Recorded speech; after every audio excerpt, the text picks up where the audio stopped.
नमस्कार दोस्तों।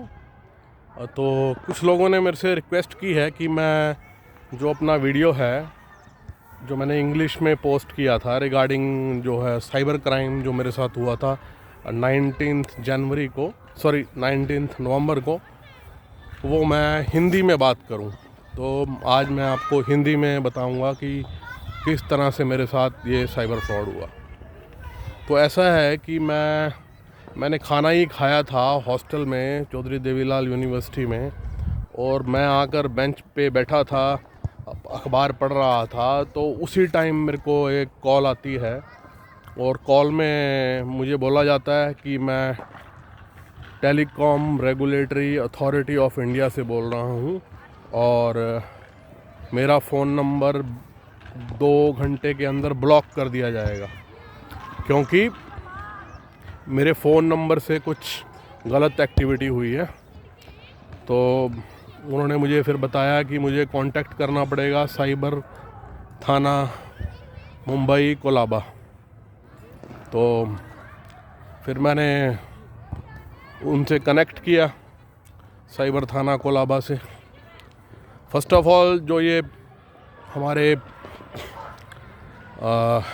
जो TRAI से फ़ोन आया था मुझे, वो अपना क्या कहते हैं फ्रॉड था। वो रियल TRAI के लोग नहीं थे। तो उन्होंने मुझे आसानी से मतलब कि एक फूल बनाया, बेवकूफ़ बनाया। तो फिर मैंने साइबर थाना मुंबई कोलाबा वालों से जब बात की तो उन्होंने मुझे बताया कि मेरे अगेंस्ट मेरे फ़ोन नंबर पे कुछ गलत मैसेजेस गए हैं मेरे फ़ोन नंबर के थ्रू। तो मेरे अगेंस्ट FIR फायर हुई है, तो FIR नंबर ये है। तो वो बहुत ही प्यार से बातें कर रहे थे मेरे साथ। तो मुझे लगा कि ये सब सच्चाई है। तो लेकिन मैं दोबारा बेवकूफ़ बन गया। फिर उन्होंने मेरे से इन्वेस्टिगेशन शुरू की कि आपने किसी से बात नहीं करनी है, क्योंकि ये लॉ के अगेंस्ट है। जब तक आपकी इन्वेस्टिगेशन कंप्लीट नहीं हो जाती तब तक आपको किसी से बात नहीं करनी। तो मैंने किसी को कुछ नहीं बताया। उन्होंने कहा कि आप एक जगह पे सेक्लूड हो जाओ। तो मैं जैसे कि मैं हॉस्टल में था, चौधरी देवीलाल यूनिवर्सिटी सिरसा के हॉस्टल में था, खाना मैं खाया हुआ था मैंने। तो मैं एक अलग रूम में जो ऑफिस है उसमें चला गया, लेकिन ऑफिस में CCTV था। फिर वो कहते कि किसी और खाली जगह जाओ। तो फिर मैं एक हॉस्टल के रूम में चला गया। फिर वो कहते कि आप चार्जिंग है आपके मोबाइल में। तो मैंने कहा चार्जर ही नहीं है मेरे पास गाड़ी में है जो मेरा पावर बैंक है। तो वो उन्होंने कहा कि आप गाड़ी में जाइए। फिर मैं गाड़ी में आ गया। फिर उन्होंने कहा कि गाड़ी अपनी आगे ले जाइए, क्योंकि हम इन्वेस्टिगेशन करेंगे, आसपास कोई नहीं होना चाहिए। तो मैं गाड़ी को भी एक सेक्लूडेड अलग जगह पे ले गया जहाँ कोई निकलने वाला नहीं था, आसपास दिख भी नहीं रहा था। तो फिर उन्होंने कहा कि जेट एयरवेज़ है, तो उनके नरेश गोयल जी हैं। तो उन्होंने मुझे कोई राइटअप भेजा रिगार्डिंग नरेश गोयल कि उन्होंने कुछ फ्रॉड किया होगा काफ़ी साल पहले। क्योंकि मैं न्यूज़ तो इतना देख नहीं रहा आजकल, करंट अफेयर्स, तो मुझे पता नहीं कब क्या फ्रॉड हुआ है, क्या क्या न्यूज़ हैं। तो वो मेरे ख्याल जेट एयरवेज़ का फ्रॉड 15 साल पहले हुआ। तो क्योंकि मैं अवेयर नहीं था इस बारे में, तो उन्होंने कहा कि नरेश गोयल ने पैसे खाए हैं। तो उनके साथ और भी 57-58 लोग हैं, वो सस्पेक्टेड हैं। तो उनमें मेरा नाम भी है, मैं भी सस्पेक्टेड हूँ। तो मैं तो उनकी बातों में आता गया। मुझे लगा चलो मैं इनके साथ फुल कोऑपरेट करूँगा as a Indian law abiding citizen of India. तो मैं इनके साथ पूरा कोऑपरेट करूँगा। यदि मैंने वो प्राइम मिनिस्टर नरेंद्र मोदी जी के वीडियोस देखे होते, उन्होंने काफ़ी बारी डिजिटल अरेस्ट के बारे में वार्न किया, फिर तो मैं इसको कॉल को काट ही देता। लेकिन क्योंकि मुझे लगा कि ये जो इन्वेस्टिगेशन हो रही है ये मेरी गुडनेस के लिए हो रही है, मुझे बचाने के लिए हो रही है, तो मैंने उनके साथ पूरा कोऑपरेट किया, तो उनकी पूरी हेल्प की, उनकी पूरी सहायता की। तो फिर उन्होंने, मैंने कहा बताओ फिर कैसे बचूं मैं, ये जो मेरे नंबर के अगेंस्ट ये फॉल्स एलिगेशंस हैं, जो गलत मैसेजेस मेरे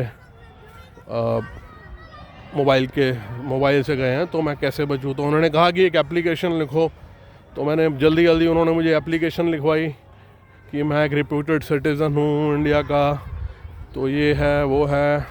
फिर उन्होंने कहा कि इसकी फ़ोटो खींच के हमें मोबाइल पे भेजो, वो भी मैंने भेज दी। फिर वो कहते हैं कि आपने इस पर साइन नहीं किया। तो फिर मैंने साइन भी करे और दोबारा फ़ोटो क्लिक की और फिर दोबारा उनको भेज दिया। तो फिर मतलब कि वो जो कह रहे थे मैं वैसे वैसे कर रहा था, मुझे लगा कि मैं इनके साथ कोऑपरेट कर रहा हूँ। तो फिर ये सिलसिला चलता रहा। फिर वो आ गए, कहते हमें आपका फ़ाइनेंशियल डिटेल्स चाहिए क्योंकि हमें वेरीफाई करना पड़ेगा, नहीं तो अभी आपके अगेंस्ट वारंट है, अभी आपको आगे अरेस्ट कर लेंगे सीबीआई वाले। तो मेरे को ये सीबीआई के लॉज वगैरह भी नहीं पता, मैं कौन सा कोई लॉ का स्टूडेंट हूँ। वैसे होना चाहिए हर पर्सन को अवेयर कि क्या लॉज हैं कंट्री में, कैसे ये पुलिस डिपार्टमेंट वर्क करता है, कैसे आरबीआई वर्क करता है, कैसे सीबीआई वर्क करता है, लेकिन मेरे को कोई नॉलेज नहीं थी इसके बारे में। तो फिर वो मेरे को मूर्ख बनाते गए। मेरे फाइनेंशियल डिटेल्स उन्होंने मांगी, तो मैंने उनको बता दिया अभी इतने पैसे पड़े हैं, ये बैंक है। तो एक्चुअली मुझे भी खुद नहीं पता था अभी कितने मनी है मेरे अकाउंट में। तो फिर मैंने कहा यार अब तो आपकी इन्वेस्टिगेशन हो गई, अब तो छोड़ दो मुझे। वो कहते नहीं आप ना चलो अपने घर चले जाओ, क्योंकि फतेहाबाद है 40 किलोमीटर सिरसा से। तो वो कहते आप अपने घर चले जाओ, लेकिन क्या अपना मोबाइल ऑन रखना, ठीक है, तो हम आपको वॉच करते रहेंगे। तो मैंने फिर वो अपनी कार ड्राइव की, मैं उनके साइट में ही रहा 40 किलोमीटर, आधा घंटा जो भी है। तो फिर वो कहते हैं कि बैंक में जाओ, बैंक में पता करो भी आपके क्या हैं, जो स्टेट बैंक ऑफ इंडिया में, मतलब कि, लेकिन उनको पता नहीं लगना चाहिए भाई क्या है, मतलब कि कौन मेरी इन्वेस्टिगेशन कर रहा है, किसी को नहीं पता लगना चाहिए। तो मैंने बैंक में गया, बैंक में मैंने पता किया भी कितने पैसे हैं मेरे अकाउंट में। तो एक्चुअली जब सिरसा में वो मेरी इन्वेस्टिगेशन कर रहे थे तो मेरे को थोड़ा डाउट पड़ा जब मैं गाड़ी में था कि ये क्यों मेरी फाइनेंशियल डिटेल्स ले रहे हैं। तो मैंने उनको कहा भी आप तो फ्रॉड हो यार, आप तो ये मतलब कि फाइनेंशियल डिटेल्स मांग रहे हो। वो कहते हैं हम कहाँ फ्रॉड हैं, हम फ्रॉड होते तो क्या कहते हैं, हम फ्रॉड होते तो आपका अकाउंट नंबर भी मांगते, लेकिन हमने आपका अकाउंट नंबर नहीं मांगा। तो मेरे को लगा चलो यार इनके साथ कोऑपरेट करते हैं। फिर मेरे को वो कहते हैं कि आपने अपने घर नहीं जाना, आप अपने फतेहाबाद में जाइए और एक कमरा लीजिए होटल में और वहाँ अलग से हो जाइए, वहाँ हम आपकी इन्वेस्टिगेशन करेंगे। तो लो जी, मैंने एक कमरा भी ले लिया, एक गेस्ट हाउस में, कमरे में भी चला गया मैं। फिर ये कहते हैं कि आप ना अपने मोबाइल में स्काइप डाउनलोड कर लो। तो मेरे मोबाइल में वैसे ही स्पेस नहीं था, ना मुझे गेस्ट हाउस था वहाँ कोई वाईफाई था।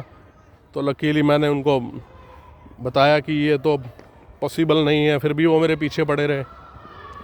फिर मैंने कहा यार आपको इतनी इन्वेस्टिगेशन करनी है तो मेरी वाइफ को भी इन्वॉल्व कर लो, क्योंकि उसको ज़्यादा पता है भी क्या मेरे एसेट्स हैं, क्या अमाउंट है, मैं साइकेट्री का पेशेंट हूँ। वो कहते हैं कि तुम गाड़ी ड्राइव कर लेते हो, तुम पढ़ाते हो यूनिवर्सिटी में, तो तुम मतलब कि साइकेट्रिक पेशेंट तो हो ही नहीं सकते। तो वो सिरसा में जब मैं था गाड़ी में तो मुझे बहुत डरा भी रहे थे बीच बीच में, भाई ये है, ये हमारी टीम है, अब ये बोलेगा, अब ये बोलेगा, आपको जवाब देना है। तो मुझे समझ भी नहीं आ रहा था, मैं कंफ्यूज भी था। मुझे ये भी लग रहा था चलो मैं इनकी कोऑपरेट करता हूँ as a law abiding citizen of this India, जो मैं अपना मतलब कि कानून को पालन करने वाला इस देश का, आई लव माई कंट्री, देश को प्यार करता हूँ, तो मेरे को इनको कोऑपरेट करना चाहिए। तो इसलिए मैं उनको कोऑपरेट कर रहा था। और बीच बीच में मैंने उन्होंने कहा कि अपनी वाइफ, जब मेरे को कॉल आ रहे थे, जब मैं सिरसा से फतेहाबाद ड्राइव कर रहा था भाई, जब मेरे को वाइफ के कॉल आ रहे थे, इन्होंने बोला अपनी वाइफ को बहाना मार दो भाई, फ्रेंड्स के साथ हो, ये हो, इनको पता नहीं लगना चाहिए। मैंने वो बहाने भी मारे 3-4 दफ़ा। तो फिर जब मैं क्या कहते हैं अपना फतेहाबाद में होटल गेस्ट रूम में अलग हो गया, तो उसके बाद क्या हुआ कि फिर वो कहते हाँ जो भी स्काइप डाउनलोड करो, क्योंकि वो तो मेरे पास इतना मोबाइल मेरा वैसे ही पैक्ड रहता है, वहाँ ना वाईफाई फैसिलिटी भी नहीं थी, तो वो लकीली मैंने नहीं किया। नहीं करता तो सारा मेरा मोबाइल उनके मोबाइल पे चला जाता, इस मेरे मोबाइल का सारा डाटा। तो मैं फिर उनके बारी बारी फ़ोन आ रहे थे भाई, मेरे को वो परस्यू कर रहे थे, जो भी अपनी वो कर रहे थे इन्वेस्टिगेशन। तो वो कहते हैं कि अपनी वाइफ को भी बोल दो कि बहाना मारते रहो। अब मेरी वाइफ का बारी बारी कॉल आ रहा था और इधर से ये मेरे बुरी तरीके से मेरे पीछे पड़े हुए थे। मैंने कहा यार मैं आपकी पूरी कोऑपरेशन कर रहा हूँ, आप मेरी वाइफ को भी इन्वेस्टिगेशन में इन्वॉल्व करो, आपको रियल नॉलेज मिलेगी, जो फैक्ट्स आपको मिलेंगे। तो मैं तो आपकी हेल्प कर ही रहा हूँ पूरे तरीके से, आप भी करो, आप मेरी वाइफ को भी इन्वॉल्व करो। लेकिन वो मेरे ही पीछे पड़े रहे भाई, तेरी ही इन्वेस्टिगेशन करेंगे, तेरी ही इन्वेस्टिगेशन करेंगे। तो मेरे को उससे मेरा सस्पिशन क्या कहते हैं जाग गया। मैंने कहा यार इंडिया में डेमोक्रेटिक अपना कंट्री है, मैंने अंदर ही सोचा। अब जो अजमल कसाब है, टेररिस्ट है, उसको भी सेकंड चांस मिलता है, उसको भी लॉयर मिलता है, हर एक बंदे को यहाँ चांस मिलता है इंडिया में। तो हमारे कंट्री में फ्लेक्सिबिलिटी है हमारे लॉज में, और ये तो मेरे को इनका कोई ह्यूमैनिटेरियन ग्राउंड ही नहीं है, और ये मेरे ही पीछे पड़े हुए हैं, किसी और के बंदे से बात नहीं करना चाहते। तो मेरे को लगा ये लॉ वॉ तो वैसे ही बकवास है जो ये इन्होंने बोला है मुझे पहले। तो फिर मैंने अब्रप्टली फ़ोन काट दिया, और जब मैंने फ़ोन काट दिया तो मेरे को अभी भी मेरे माइंड में डाउट था यार, ये सच्ची बंदे थे क्या, सच्ची मतलब मेरे को हेल्प करने की कोशिश कर रहे थे, या ये फ्रॉडी थे। तो लेकिन फिर मैं गाड़ी जब ड्राइव करके जा रहा था अपने घर की तरफ, मैंने अपनी वाइफ को बताया ये सब भाई, ऐसा हो रहा था मेरे साथ। तो उसने मुझे बताया ये तो आजकल फ्रॉड है जो चल रहा है। तो मैंने अपने सुख की सांस ली, क्योंकि मैंने उनके साथ ज़्यादा डिटेल शेयर नहीं करी अपनी। एक तो मेरा आधार नंबर चला गया उनके पास, मेरे सिग्नेचर चले गए। तो मैंने अपनी सेफ्टी के लिए जो भी बैंक्स में जाके अपने सिग्नेचर वगैरह चेंज कर दिए, जो भी मेरे पास मनी था उनको मैंने एफडी में डाल दिया, ब्लॉक कर दिया। तो इस तरीके से मेरे साथ ये डिजिटल अरेस्ट हुआ, और पूरे 4 आवर्स तक उन्होंने मुझे ऑन होल्ड रखा। तो भाइयों और बहनों, प्लीज़ आप सचेत रहें। पहली बात तो कोई भी आप अननोन नंबर ना उठाएं, ना ही उसको एंटरटेन करें। सेकेंडली, ट्रू कॉलर तो होता है आपके पास, तो ट्रू कॉलर में स्पैम पता ही लग जाता है। लेकिन फिर भी, और ये जो नंबर आता है इनका, ये फॉरेन +191 कोड नहीं आ रहा, कोई और कंट्री कोड आ रहा है, तो आप पहले ही काट दो। तो आपकी जो हिफाजत है वो आपके हाथ में है। तो ये डिजिटल अरेस्ट है। मेरे को बहुत दुख होता है कि टेक्नोलॉजी का यूज़ करके इतने स्मार्ट्स इनके माइंड्स हैं, इतना स्वीटली ये बोलते हैं, तो ये वेरी गुड टीचर्स भी बन सकते हैं, कुछ और भी अच्छा काम कर सकते हैं। लेकिन this is the misuse of knowledge, tricknology. Technology has become tricknology to trick other people, so there is no. तो ये हमारे एजुकेशन सिस्टम में भी खामियां हैं मेरे ख्याल से, क्योंकि हमें वैल्यू सिस्टम नहीं पढ़ाया जाता।